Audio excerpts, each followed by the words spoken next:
Hello everyone, I am Nakul Sheth from Bit Oxygen Academy. In the previous video, we will discuss about what is SQLite, why we use it, and where we can implement SQLite database. Now, if we are talking about implementation of SQLite in Android, some people will find it difficult, some people will find it easy, but the thing is, if you have some basic knowledge of core Java, such as how to create an object, how to use inheritance, then you will find this concept very simple. So now, I will try to explain its theory and implementation in a simple manner, even if you don't have the concept of Java. Then after we have a practical video, so you can understand how to work with SQLite in Android Studio or any other development environment. Okay? So, in this theory video, I will cover these following topics. First, we have overview of SQLite in Android. Then I will discuss features of SQLite database. Then we have the most important concept for this SQLite database, that is SQLite Open Helper class. So let us start with the overview.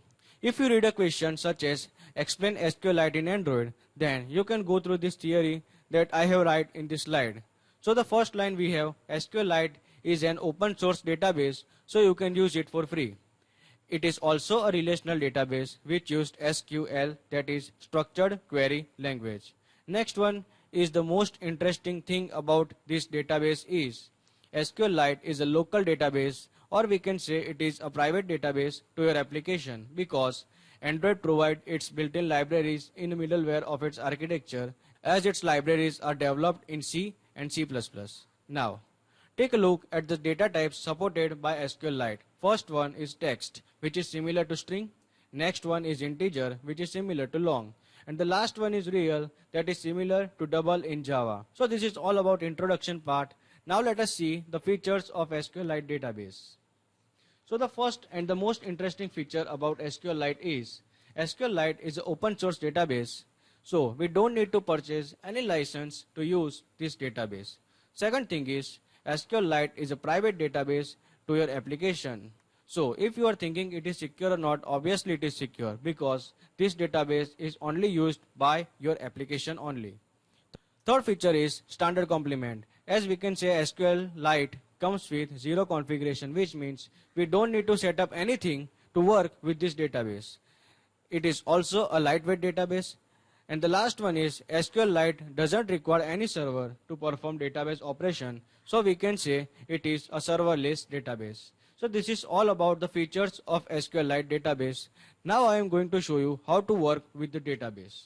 If you want to work with this database, you really need to understand about SQLite Open Helper class, that is a built-in class provided by Android. As we have discussed earlier, this database will be private to your application. So if we want to work with this database, or if we want to perform different operations of database, we have to link our application to the database. And that is possible with the help of this class, that is SQLite Open Helper class. And this is actual helper class, because the thing is, if you want to perform different operations with your database, this class will help us to perform those operations by using different methods such as onCreate or onUpgrade. So we don't need to use those methods directly. So my question is, how to use these methods? So follow the steps. First, you create your own class and inherit SQLite Open Helper class. So you can use all of these methods such as onCreate, onUpgrade by using the concept of inheritance. So let us take an example. We create a class called MyHelper and inherit SQLite Open Helper class by using extends keyword. Now when you create your own class and extends SQLite Open Helper, then we need to create a constructor. So let me revise some important characteristic of a constructor so you can understand about what is constructor.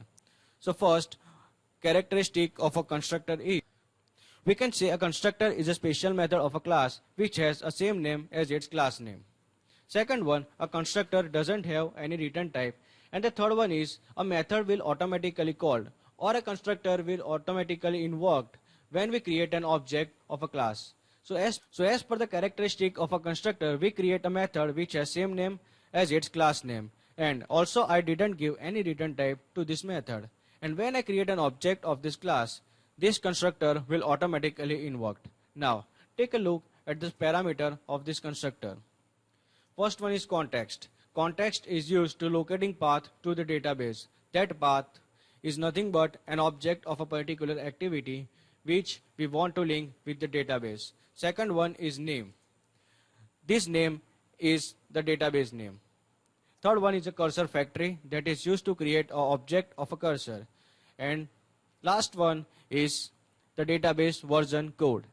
This is a version code of database. It is always start with 0. Now if you are talking about cursor factory or what is cursor factory, we will discuss it later in this video. So after creation of this constructor, we have to pass these 4 parameters to the constructor of parent class, that is SQLite Open Helper class, so that we can reuse these features of SQLite Open Helper class by using the properties of inheritance, right? So the question is how to pass those parameters to the parent class. For that, inside our constructor, we have to use super. Right? So what exactly super means? Whenever we have super and the brackets, we are actually calling super class constructor. Now when you pass this parameter, then it will go its parent class constructor, that is SQLite Open Helper class constructor. Again, I will try to explain this in a practical video so you can understand how to do that. Right? So if you want to work with SQLite in Android, you have to extend a class called SQLite Open Helper. Then after, you have to call the constructor of the parent class to create a database. Suppose this is an activity in which a database called student.db. So first, you have to create an object of myHelper class which we have defined in the previous slide. Now, by using of this method, you need to call a method called getWriteableDatabase. So the database which we have created here, you can fetch that data by using the help of getWriteableDatabase method. So we can save the data into database with the help of getWriteableDatabase, and when we want to fetch data from the database, we will use the method called getReadableDatabase. Again, I am telling you, when we want to save data, use getWriteableDatabase method, and when we want to fetch data, getReadableDatabase method. So let us talk about getWriteableDatabase method first. Using of this method, we can store data into database. So we can store different values using this method. For that, we will creating something that is called as content values. So content value is used to insert values into database. Content value is nothing but an inbuilt class in Android. So what we will do is, let us say we have a table called student master, in which we have a 3 column called, we have enrollment number, we have name, and we have marks. So by using content value, we can set all of this value into database. We can set 1 as enrollment number, we can set ABC as name, and we can set 50 as marks. We have to set all of this value by using content value. So once you got this value, we can store those data into database. Again, how to do that, I will show you in practical video. So we can store those data by using content values. Now we are proceeding to retrieving data from the database. So if you want to retrieve data from the database, you can use getReadableDatabase method. By using of this method, we can fetch data from the database. For that, we have to use something called cursor. So all of those data which you want to fetch from the database are stored into cursor.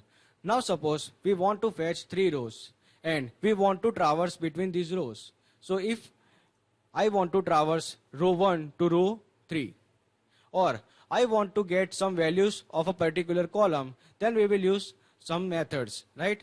That methods can be used by using cursor. So again I am repeating, if we want to store data into database, we have to use getWriteableDatabase method, and we are using content value with getWriteableDatabase method.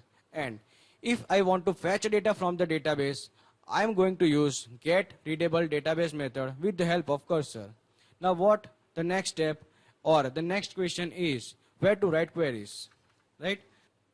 For that, we have a class called myHelper class, which extending SQLite Open Helper. It has 2 methods, that is onCreate and onUpgrade. So we create a table using onCreate method, and we can modify those table using onUpgrade method. How can we do this? I am going to show you in practical video. So these are the point to remember.